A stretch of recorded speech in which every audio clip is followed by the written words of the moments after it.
morning, students. We are back in our English second class. I hope that you are all safe and happy at home. Am I right? Yes. Okay. Today we can start our English second class. And today we start our class with this poem, In the Bazaars of Hyderabad. In the Bazaars of Hyderabad. It's a very beautiful poem written by Sarojini Naidu. And I know that you are very familiar with this person, Sarojini Naidu. She was a lady who fought for our freedom many years back. Okay, then she is considered as one of the beautiful poets of our history. And she has written many poems. In the Bazaars of Hyderabad is one of the beautiful poems written by her. And this poem says us about the importance of using the things which are available in our own country. We may get the foreign goods, but she considers the things that we get from our country, which we produce and use. These things are better than the goods that we get from abroad.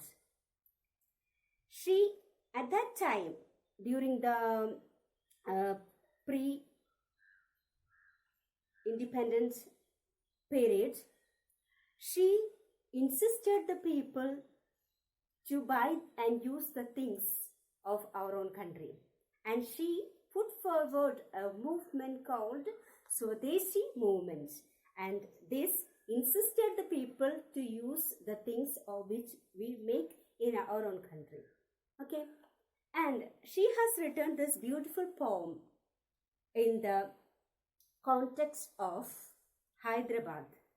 She was born and brought up in Hyderabad.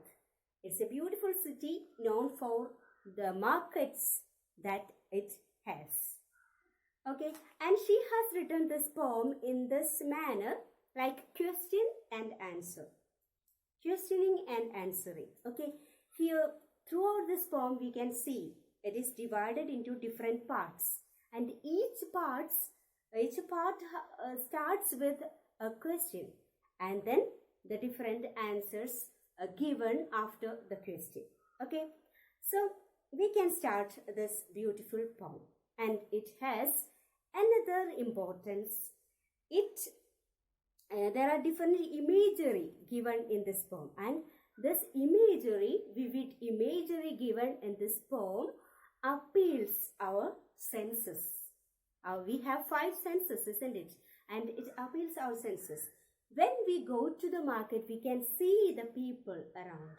We can see the colors. We can see the things of different shapes and sizes. And then we can hear the sounds produced by the people bargaining, the sellers calling out the persons, and then different sounds are made there. Then the other thing is we can smell the aroma of different things like spices, fruits, everything. Okay? And then it also induces our gustatory sense. Gustatory sense, that means we feel to eat, we feel to taste the things. Okay, so in that way our visual, auditory, then olfactory and gustatory senses are induced. Okay, so by reading this poem we may feel this one. Okay, so let's start this beautiful poem, In the Bazaars of Hyderabad.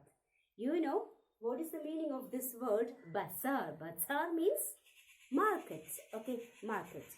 In the bazaar. The poetess Sarojini Naidu is in the Bazaar of Hyderabad, and she meets different persons, the vendors, then maidens, sellers, then different persons, the goldsmiths, and all these persons are sitting there, and she asks them the questions and they answer back.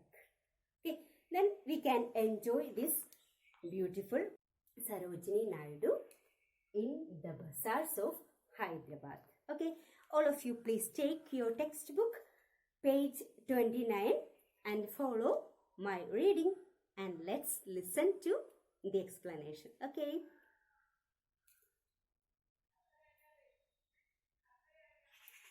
Okay, the first part. What do you sell, O ye merchants? Richly your wares are displayed. Turbans of crimson and silver, tunics of purple brocade, mirror with panels of amber, daggers with handles of jade. Okay, the first question is directly asked to whom? It is asked to the merchants. Merchants means the persons who sell the things. Okay, this question is asked to the merchants, and the merchants have displayed the things in front of them. Usually when we go to the market, we can see the merchants display the things that they are about to sell in front of them, so that the people can see and they can come and buy those things. Am I right? Okay. Then here, what are the things that are displayed by the merchants in front of them? Okay. Which are the things? The first thing is turbans of crimson and silver. Turbans of crimson and silver. Turban. What is the meaning of this word turban? Turban means a long piece of cloth tied around the head of the persons. A long piece of cloth tied around the head of the persons. You know this one. Usually we see the North Indians with this. North Indians wear these type of turbans, especially when they have the celebrations, when they have the festivals and the ceremonies, etc. Okay, then there is another speciality for these turbans. They are of deep, vibrant colors. They are of. Here it is crimson. The color of the turban here is crimson and silver. They sell turbans of crimson and silver. Crimson. What is the meaning of this word crimson? Crimson means deep red. Deep red. Okay. The next thing that they sell are tunics of purple brocade. Next things that they sell, tunics of tunics of purple brocade. Tunics means long frock-like cloth that they can wear either with the sleeves or without sleeveless. Okay, so these are called tunics. And tunics, they have the color here. What is the color of the tunics? Purple. And the cloth that they have used to make these tunics is brocade. Brocade is a type of cloth, like we say cotton, polyester. Okay, in this synthetic different types of cloths are there. Here they have used this brocade, and we can see the meaning of this word is given here. Brocade means a thick heavy fabric with a raised pattern woven specially from gold or silver. Okay, so it's a heavy, thick material, is very heavy and thick. And there is another speciality that it has a raised pattern. When we touch this one, you may feel something raised. Okay, something raised. And it's woven especially with gold or silver silk thread. So it's like an embroidery. It gives us an embroidery feeling. No, embroidery is given in that particular type of cloth. We feel like that. Okay, so they have made these tunics, these purple tunics using brocade. Okay. Now the next thing is mirror with panels of amber. Mirror with panels of amber. What is this? We can see the mirror here like this. And around this mirror, we can place the panels. We can decorate the mirror using a panel, and its panel is made of amber. Amber is a material which is hard, and its color is yellowish brown, and it is usually used to make ornaments and jewelry.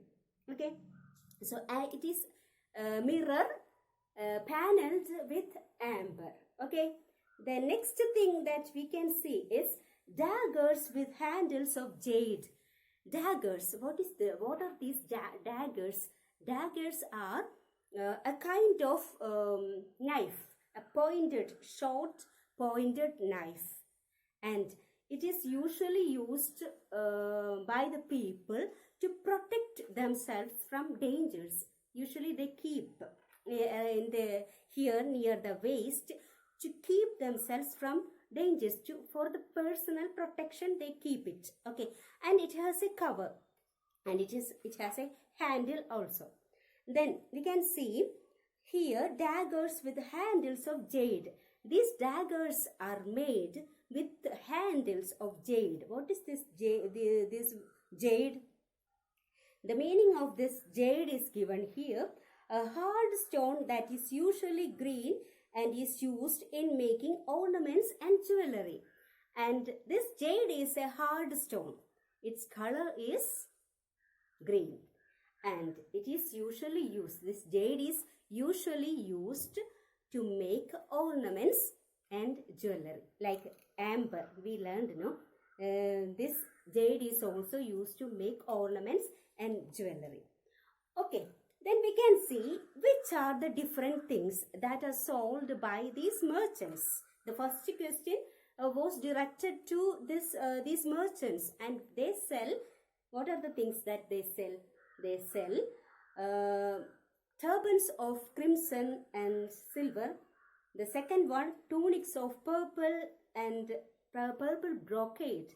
And third one is mirror with panels of amber. And the fourth one is daggers with handles of jade. So you know the four items that are displayed and sold by these merchants. Okay. Now let's go to the second part of this poem. Let me read this. Okay. You may follow. What do you weigh, O ye vendors? Saffron and lentil and rice. What do you grind, O ye maidens? Sandalwood, henna and spice. What do you call, O ye peddlers? Chessmen and ivory dice.